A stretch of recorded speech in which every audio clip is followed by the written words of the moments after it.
Tell me the story of season 1 through 6. Yeah. How have we changed? What have we learned? What's the difference in content? Right. Eyeball. Come on, eyeball. Stubborn. There it is. And here we are. It's a Thursday. We're back at my place, chilling out because it's a Thursday, and we figured, what the hell? Why not? It was nice to have the morning off, quote unquote, so to speak. Just getting some other stuff done on the back end. We've been improving the Dualistic Unity Life Troubleshooter. You'll notice now, if you go and check it out, it is the Life Troubleshooter 2.0. Oh. And it's because it's been updated. We're still updating some more stuff, giving it even more informations. Yeah, I guess that worked. We're going to be feeding it some content from our community, topics from our cannabis episodes, even from our movie reviews, because I figured, how much fun would it be for Eon to go, it's like that time in The Matrix when Neo did this, right? Or that time during Planet of the Apes where Taylor had to make a hard decision between what he knew and what he didn't, and like just all of that. I think it's going to be fun. I think it's going to make our Life Troubleshooter a little bit more personable, a little bit easier to relate to, because I really am trying to breach the wall, because there are a lot of considerations in a conversation. It's really funny because, like, for example, ChatGPT is going to give you answers according to what is grammatically correct, what is within its restrictions. It's never going to talk to you about violence. It's not going to talk to you about a certain amount of things, right? Mm-hmm. But aside from that, it's just like, here's the information. Would you like more information? Yeah. Right? It doesn't try to consider where you're coming from, more or less, right? Unless you tell it, I'm depressed, in which case it's going to try and give you some kind of an answer about what depression is and what might, what other people might say is useful for it, and so on and so forth. Whereas our troubleshooter actually has to consider certain things, right? Like where you're coming from. It tries not to give you advice or just information so much as offer you a way to self-reflect. And now with the new version, I've actually included a few other considerations that it never took into account, like the danger of learning about this conversation, learning about the ego, learning about the illusion of thought, learning about unity, learning all that stuff, and then actually using that conversation as another way to define yourself, as another source of ego. And so now the troubleshooter actually keeps that in mind. It actually knows that that's a potential danger, and it will continuously caution people about getting too caught up in the dialogue, getting too caught up in the answers. It will encourage you to get out, live a little, which is really where you're going to find things. Not in going out, living a little and thinking about it, or thinking about it while you're living, but actually just living. Just let go of this assumption that you know anything. And that's a lot of what it does. Is it's really there just to remind you, like, you don't need to feel like everything's going to go the right way, because you don't know. And you don't need to feel like you need to know. Right? You don't need to. If you reflect a little bit, you'll really find that you're just here in reality. That what you need to do is just focus on what you're doing, because while you could be thinking about, how to manifest the perfect life, you could accidentally cut your hand while you're peeling a potato. It really comes down to the very basic things, and then that changes your whole day, doesn't it? And that's just one example, but stuff like that causes whole branches that then you have to deal with and put time and attention into, when you could just be paying time and attention to start with. Because you can get really caught up in the conversation. Like, if it becomes something that defines you, like, that's exactly what it's talking about. Is watching out for that, because it can become like a very big feeling of like ego, and so that's vital, to keep that in mind. That careful of that. It's not at all about talking like about any sort of conversation or anything. It's doing stuff in life, like it's living. It's it's getting into new things, trying new things, learning from the experience of trying something new that you're afraid of, and what you learn from that. Did you take yourself really seriously? Did you not take yourself really seriously? Like, what did you learn from times when you did take yourself more seriously, or held you back from trying those things, and when did it not so much? And so that's where so many things are learned, and then there's something to talk about from there. But to talk about, strictly about how nothing's disconnected, just you can spin in circles, your whole life doing that. If that becomes the focus, it can kind of cut you off from a lot of things, Yeah, it's hard to stay on like a strictly conceptual context and to feel like you're getting anywhere. Experiential knowledge is so valuable, because as much as you could memorize or read through and be so well read in a certain topic, if the only like reference you had was conceptual, you would have a limited knowledge base. And it's important to go out and experience that topic if you can. It's hard to experience math, you know what I mean? But I'm just saying, if there is a way to actually experience the topic that you're discussing or the concept that you're thinking about, go for that. Because when you have that experience and the conceptual reference, you just have two mirrors of the same coin, or two sides of the same coin.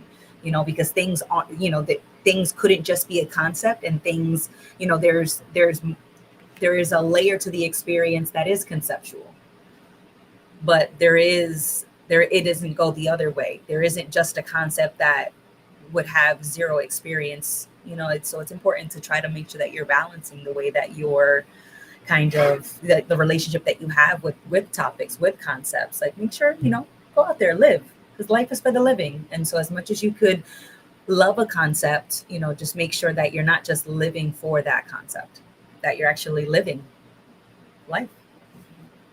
Yeah, it's kind of funny because it's not something that you can ever come to. I think that's part of the problem, is that we say something like, you just got to go out there and live your life. And somebody's like, yeah, that's what I got to do. Right. And all of a sudden it's something they got to do. And it becomes an idea of what living life is. And that's different than what you're already doing. And so it's tricky, because we want to talk about this, and we want to say, like, you really do just have to eventually stop thinking about it and go and jump in. But that's not to say that you're not going to think about it while you're jumping in. Right? Isn't that funny? Like, I think that's it, is that we're like, yeah, I'm not going to question it so much, but I'm still kind of doubting myself and thinking about things. So I haven't let go. It's like, letting go doesn't mean you're not going through thought. It means that it doesn't hinder your ability to make decisions. It doesn't limit the scope of what you think you can do, because, you're not taking it so seriously. Like those thoughts that you can't start that business, or you can't say hi to that person, or you can't do something else. Like, all of those thoughts, those are just thoughts. And so you can have those thoughts and make decisions despite them. The thoughts don't have to go away. See what I'm saying? Like, the thoughts don't have to go away. That's the best thing about it, is that you can have the thoughts like, oh, I don't think I can do that, and then do it anyway, because the thought can exist without you having to give it some credibility as reality. I think that's really it, is that we have a thought, I can't do this, and then we go, and therefore, because I thought it, it must be reality. But if we did that with any other thought, we would go crazy. Right? If immediately we had a thought, I'm Superman, clothes don't have to be worn in public, like whatever the thought might be, like we would have so many problems if we were to give every thought that went through our head credibility. And that's really it, is just to recognize that some thoughts we have a tendency to give credibility to. And it's because we're afraid that they might be the truth, or we want them to be the truth. And so we we kind of give in to that temptation to oversimplify life. And that's really what it is. We give in to the temptation to just make it more simple by going, no, it's just that. When it's obviously not just that. It could be that and this and those and that and them and everything else, right? Because there's always more. And that the wall of yourself, like that's the biggest wall right there, pretty much. Like, you know, the type of things, certain thoughts or doubts are coming from how you see yourself, usually trying to maintain some perspective of yourself, some focus on yourself, how you see yourself in a certain way. And like at the end of the day, they're still thoughts. They're just thoughts, you know. And yeah, an assumption. So beyond that, it's like you got your life, and it doesn't have to hold you back. You know, the thoughts don't have to hold you back from trying new things or experiencing new opportunities. So it's nice to know that, and it doesn't mean that, you know, it's gonna feel great to have certain thoughts, but they're still kind of just thoughts. Like they're still just thoughts, and we can just give those we can give thoughts a lot of focus, you know, and think that it's getting us somewhere instead of not so much. Like as much as you can imagine certain things in your head, like those aren't happening. Those aren't real. So yeah. Important to remember that. But I was this reminds me of something that I thought of the other day, which was just that, you know, it's hilarious to me now how many times I thought something was the case and I was totally wrong. And yet I still have so much confidence in my thoughts. And I'm like, I couldn't even, let's say we could split the ratio between the times I thought something was the case and it like appears that I was right, and times where it's like there's no doubt I was wrong. It would be like 99.98% of times that I was so wrong. And like maybe 0.01% time that I was like, maybe we were onto something, you know, but I still have so much confidence in the thoughts. And it's okay to remember that, and just to say that, you know, despite investing in a thought, the thought wasn't accurate because it wasn't taking into consideration the fact that it couldn't summarize what was happening. You know, it's just an assumption based on a limited amount of information. So I'm going with a guess, another word for an assumption. I'm going off of a guess with limited information. The likelihood that a guess with limited information is going to be 100% accurate is so low. You know, and it's just rephrasing just the tendency to invest in a thought versus actually paying attention to the experience of what's happening. You know, and that doesn't have to be hopeless. You know, that doesn't have to be, you know, a burden. It's just a tendency, and a tendency with the relationship with thoughts. But it's not the only possibility, and that's fucking awesome. And so I'm so glad that there's always an option, or, you know, there's always more than one option, even if I'm invested in only one option. Because it couldn't possibly be the whole thing. All the all the assumptions, but there's been so many times. and then one of the toughest parts is when you're so convinced that you're correct, and then you realize you weren't even close to being correct. It's like, oh, all right, so maybe none of them are necessary to focus on. You know, and you can be involved in situations that you're in. You know, each time you go through them, it's like there's kind of a benefit in some degree to assuming that you are correct a bit, and then finding out that you're not, because then you learn to not take them so seriously the next time around. And there's beauty in that. Yeah. You know, I think I've said this before, but one of my favorite things to do is remember that humans are animals. I love remembering that. I do. It's just that they're animals that have adapted the ability to completely reshape their environment.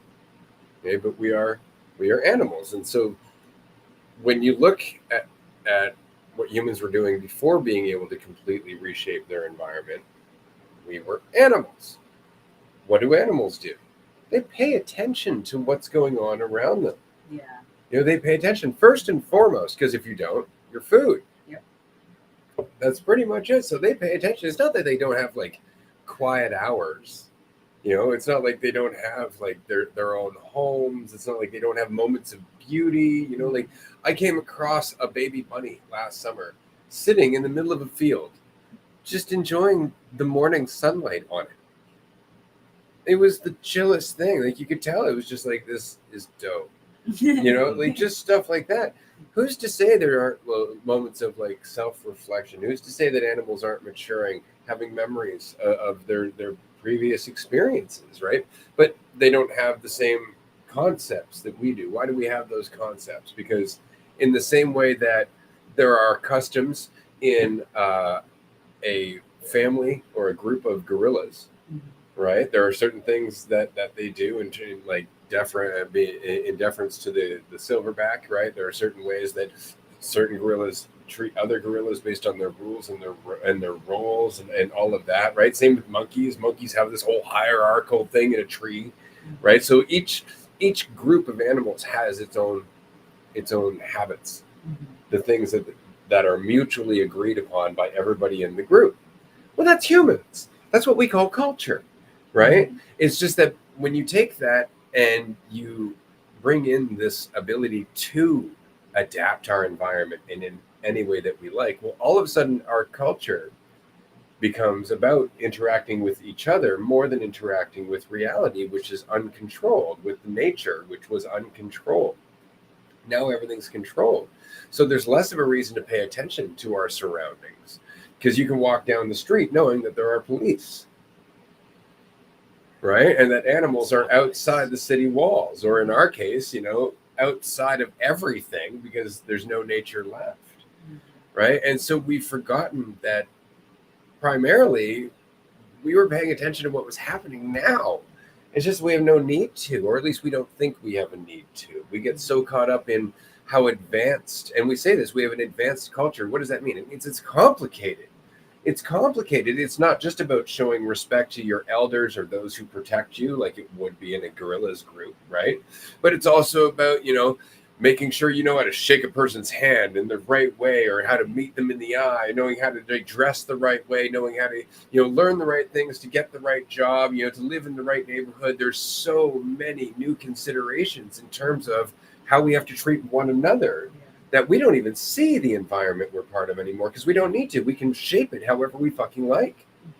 And so we're just left with this construct in our head of how we're all looking at one another. And we live in a story of where we sit in that. And that is very much what I say when I say the moment I woke up to the realization that I had never lived outside of that web. I had never lived without the consideration of what everybody else thought of it and how it fit into their spectrum of what should be. I had never lived outside the culture. I was a creature of input.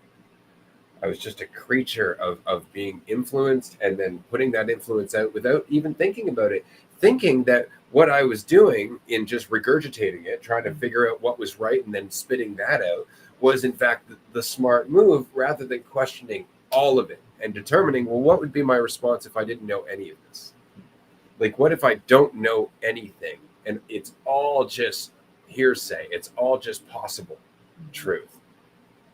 Then I just have to live in a continuous state of paying attention and being not careful, but again, attentive, not quite cautious. Well, no, I'd say even cautious, because you can do serious damage by just jumping the gun, as it were, on an assumption. You can wreak havoc in everyone's life just by responding to something that's not really happening. And so that's really it, is when you recognize, like, shit, I've been responding to what I perceive to be the truth, what I think people see in me, what I see in other people, which isn't them. Like I'm living in a world of make believe. It just looks exactly like the world. Because you're still seeing everything as it is. It's just like it's got this sort of glaze over it with assumptions, judgments, thoughts, all of it. Like opinions, preferences, like they're all like kind of invisible. They're invisible things. Like they if you can't see them, then they don't really exist outside of just you. As much as with the culture thing, like these groups of opinions and preferences and trying to fit specifically into a certain culture or something. Everyone's looking at invisible stuff. Like the whole deal is made up shit, but it can cause it. I mean, half of that's how you see yourself. Part of it's how you see yourself. Part of it's how you see everything else, and they kind of go hand in hand because they fit together.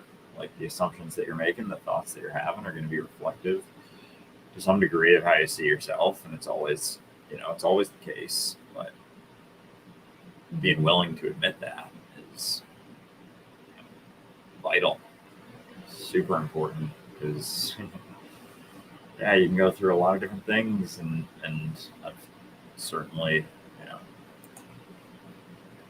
you can just go through a lot of assumptions throughout your life as you go, and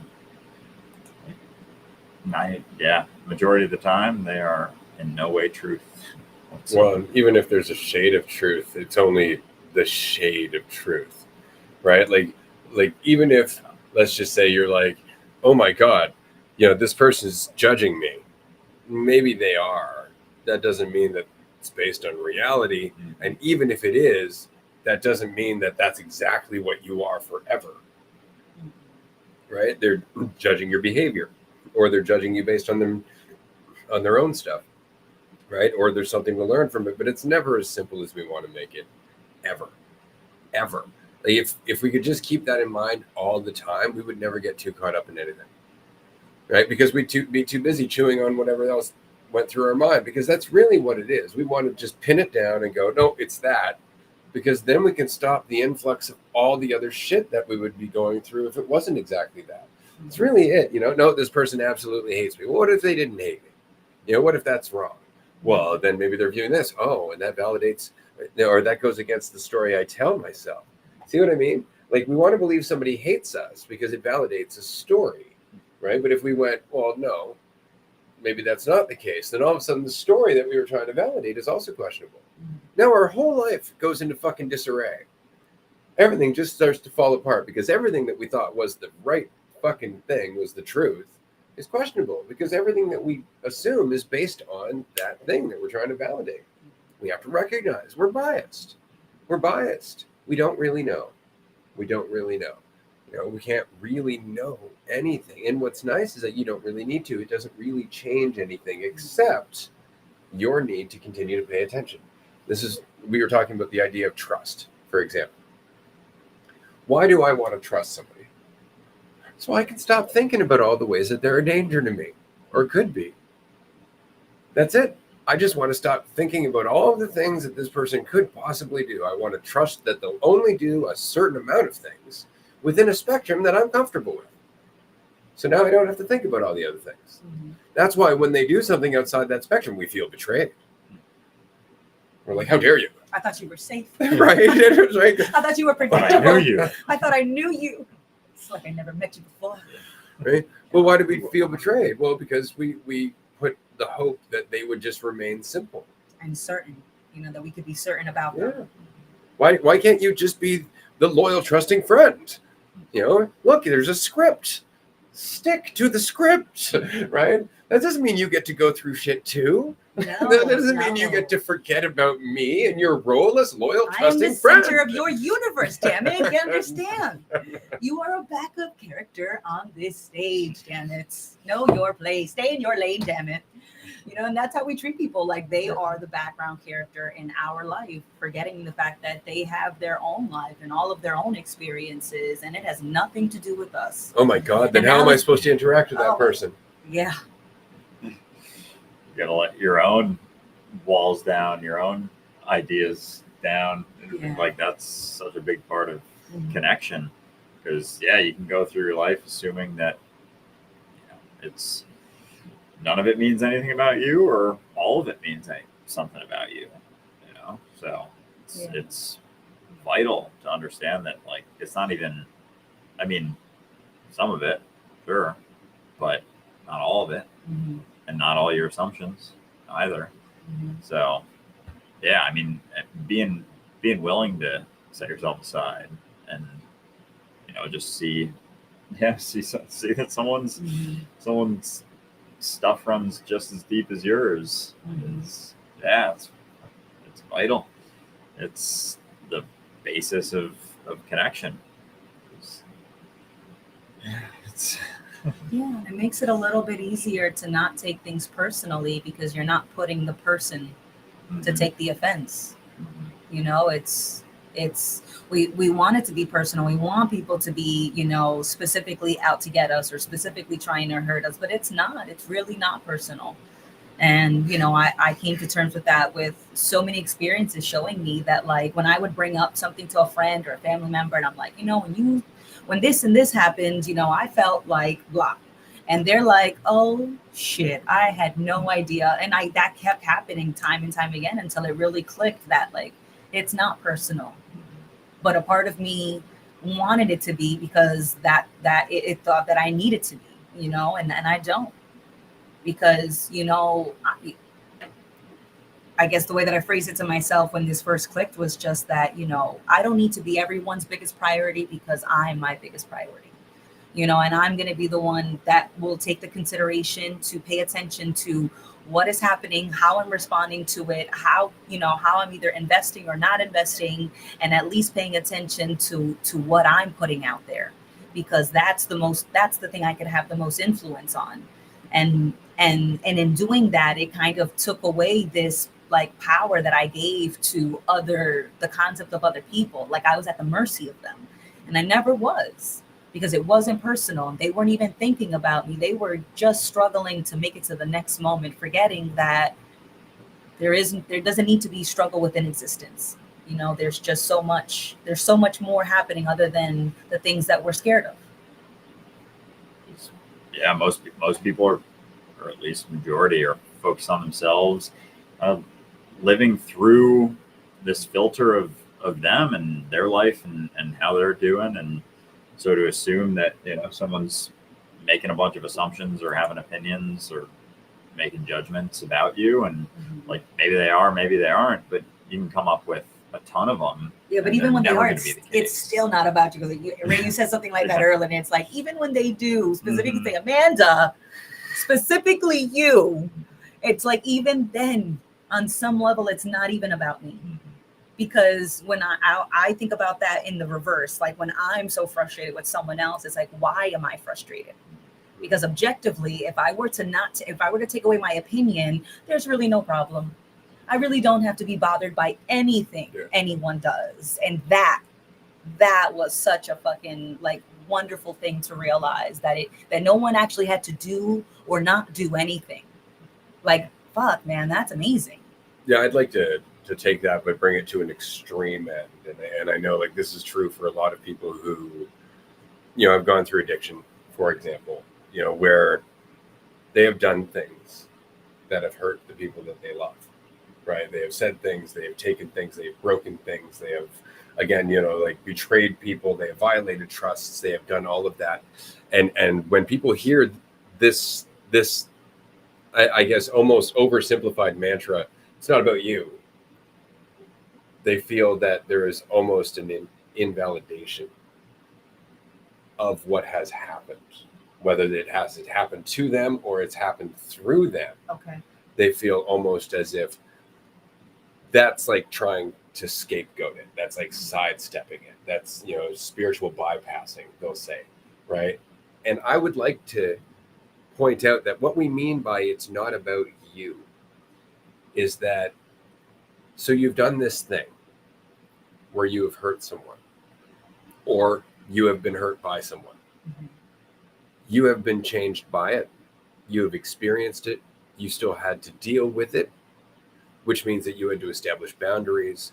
You had to learn a lot about yourself. You had to learn about a lot about other people. You know, Yeah. perhaps you became disillusioned. Perhaps, you know, things are more complicated now than they were, whatever that might be. Although you have changed, none of that has in any way changed what you are or who you are. And what I mean is that you were never the person that you were when that was happening. You were doing it, you were going through it, but to go, and that person was a piece of shit,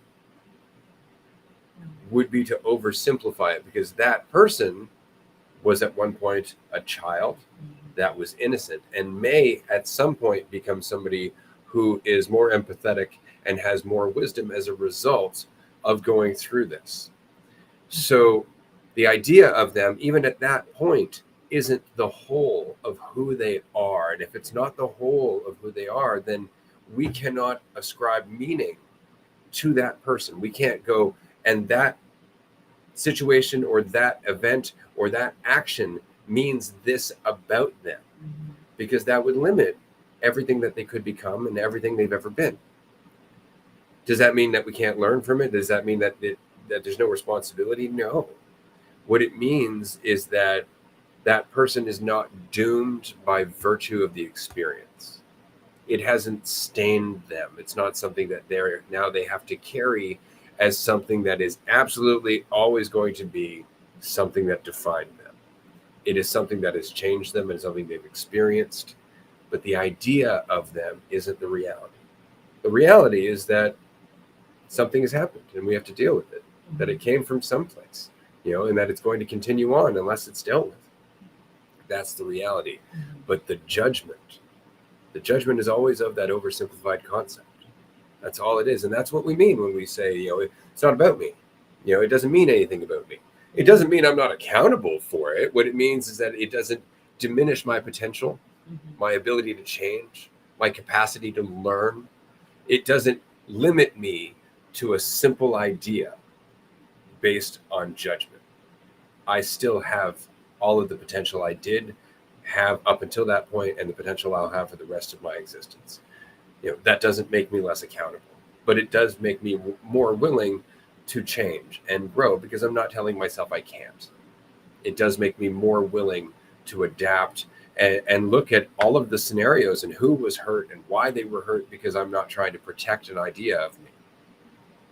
It makes me more aware. It's the idea that you're protecting, that's where if you judge yourself for something that you've done, it's still fully focused on yourself.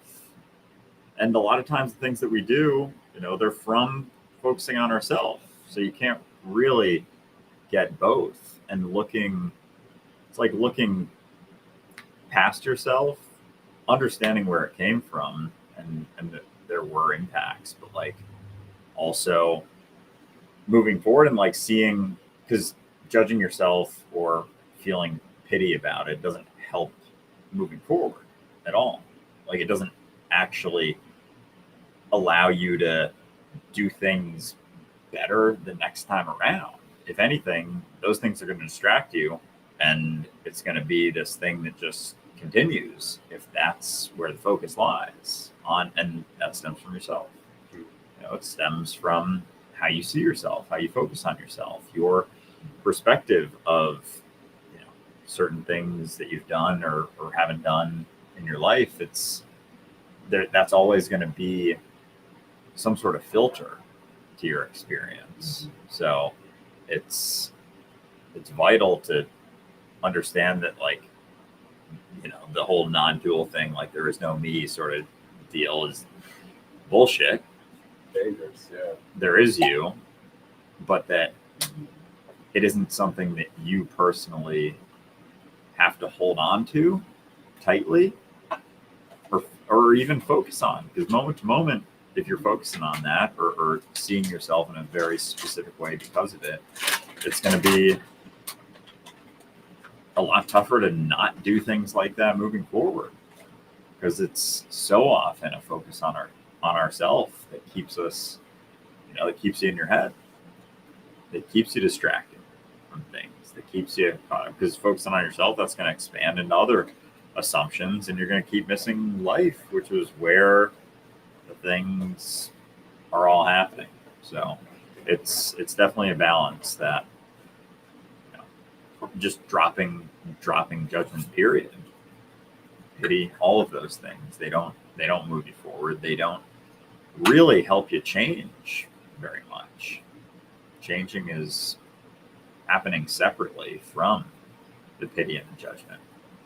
It shifts, sure, recognize it, but then stop focusing on yourself and you can move forward. Yeah. And it's wonderfully ironic that, life feels like it moves forward without my permission, without my like direct participation, without like my like green light, it's like I don't actually have to go out of my way to move forward. I just have to stop bringing up the shit that I'm guilting myself about. Yep. That's it. It doesn't really have to be too much more than that, because, if I'm worried about doing those things again, it's like I'm not the person, I'm not, I couldn't be the same person that was in that scenario before, because now I have the consideration of going through that experience without this consideration. So I'm already different from that thing that happened where I wasn't as sensitive or aware or, considerate of someone else. I lived through not being that considerate, and it wasn't pleasant, and there was an impact that I had on someone else that wasn't intended, because usually if I'm rushing, it's because I'm thinking that I'm not where I need to be. And in that, I'm rushing through the room and through life, and I'm knocking over glasses or people, metaphorically. And it's like, sometimes literally. I remember I was cleaning my apartment one time, and I had bought this beautiful hourglass to like schedule my time. It was like a 30-minute thing.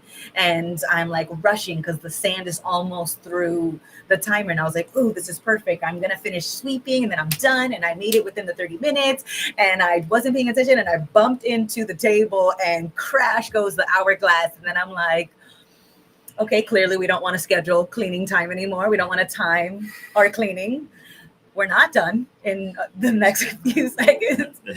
And I just laughed because I was just like, of course this happened. There was no need for shame or judgment. It was like the consideration wasn't the moment. And clearly we weren't sensitive to what was happening.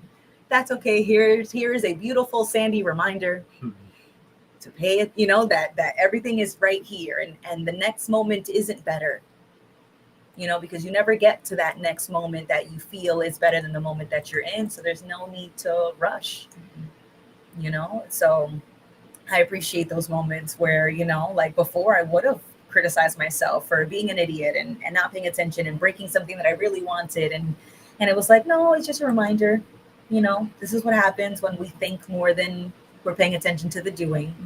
And I have yet to buy an hourglass timer again, because I was like, lesson learned. I am all set.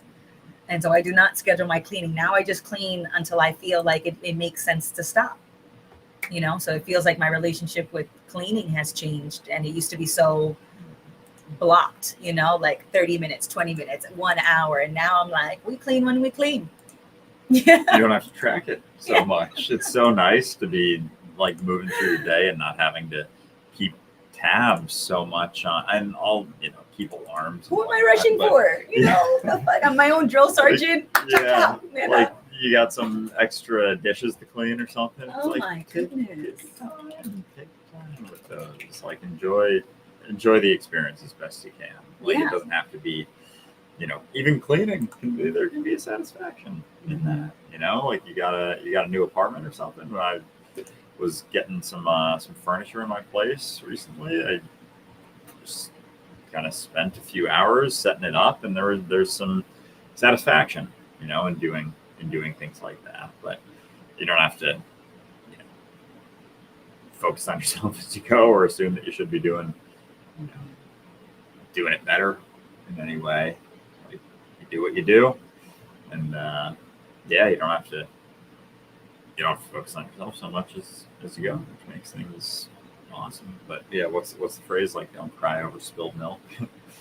If yeah, You're only adding more liquid to the floor, you know, Fair those enough. tears, you know, you're only making things, now we're taking longer. Now we're Mhm. cleaning up milk and tears, This people. is why we can't have nice things. That's exactly it. I wanted to take a moment just because season 7 is kicking off really soon. I'd like to say tomorrow, but you know, we've got a lot of work on the back burner, so it may actually be Monday, but we shall see. That said, we're doing cool shit. There's some creative stuff happening in the background. We've been updating the thumbnails. We have made all of the episodes now accessible to the hearing impaired, which is really, really cool. We have been designing some t-shirts. I've got a QR code on the screen right now. I love this t-shirt. It says, "The secret to being happy is on the back of this shirt." And you'll be happy to know there's nothing on the back of the shirt. So I thought that would be great. It's going to inspire a good amount of conversation, because you know somebody's going to be like, hold on, can I look behind you? And that's going to be a great conversation in itself right there. So we're trying to make this easier for everybody with a little bit of humor. You can check out some of the things that we've been coming up with. We come up with some great ones. Karaoke Disciple. I follow in the way of the mic. It's great. It's got a dope little graphic on it. It's quite funny. Check it out. You can go to dualisticunity.com, click on the store, and then you will see a button for merchandise. And that will take you to our merchandise page, which is hosted by Spring, which used to be Teespring. Check it out. You can get these shirts in a bunch of different colors, and they're funny. And of course, the proceeds go towards helping Dualistic Unity continue to Dualistic Unity. as we do, yeah. There's a lot of opportunities out there. So many things. We got just a couple minutes left, but 1 minute. It's been a great chat. The closing of season 6, our final Raw episode. So good to see where the flow goes. Coming up on season 7, and we got a Patreon group coming up here. Tier 2, I believe. Yeah, hell yeah. Oh, we have a comment. I've yet to find satisfaction in cleaning, but go you, maybe one day when I grow up. Good jams help. Yeah, oh Break yeah, out the absolutely. music. Yeah. And I highly recommend, if you haven't listened to it, Happiness is Not a Fish by Our Lady Peace. Great album. If you haven't checked out, it's a 90s band, Canadian band, dope music. The album is entitled after one of the songs, which is called Happiness is Not a Fish That You Can Catch. Great song. That's it. We're going to wrap up here. We're going to take a break. We will see you on Patreon. I'm using my finger a lot right now. And anybody who's not watching this is going, what did he just say? Have a great night, everyone.